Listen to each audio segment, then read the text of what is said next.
What's up guys? This is me again. Well friends, o kaya tawagin niyo lang akong Winkle.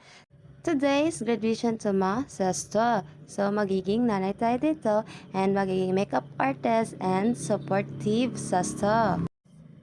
First is naging nanay tayo ngayon sa dalawa kong kapatid kasi meron silang award. Maaga akong ginising ng kapatid ko kasi magpapa-makeup na siya. O, ayan na. O, diba? Ang ganda niya. Yan na po yung final look niya. Hindi ko na po nakuha ng video. At pagkatapos ko na rin sa kanya is nagbis na rin ako at kumain. Kasi nga, diba, mag-aatid pa ako sa dalawa kong kapatid na napakakulit.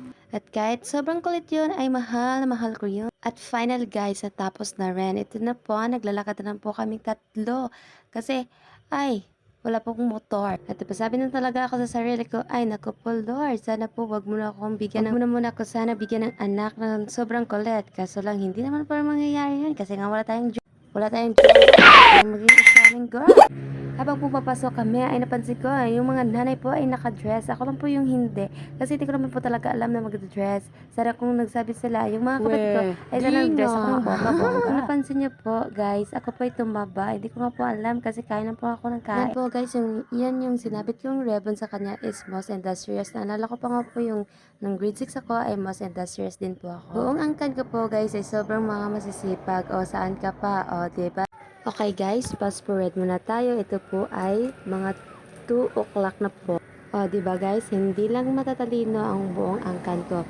But hindi rin sinungaling, hindi katulad sa'yo. Nagsisinungaling na nga, huling-huli pa.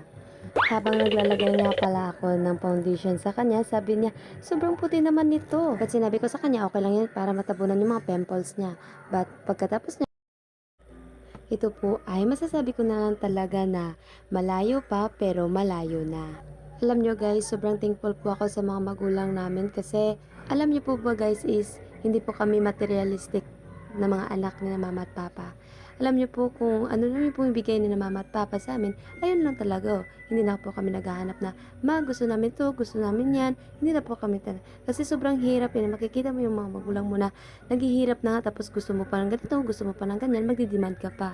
So, hindi talaga kami ganun. At since grade 9 po ay nag-pandemic na yun. So, I decide po na magtrabaho at maging working student na lang. So, nakapagtapos po ako ng grade 12 na naging working student.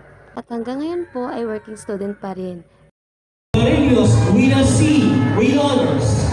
Bueno also received the most honest award. Congratulations! Hey guys, I'm willing po talaga mag-share sa inyo kung ano yung mga nakaraan namin and na experience namin. Thank you po sa mga supporters ko and followers. Thank you so much.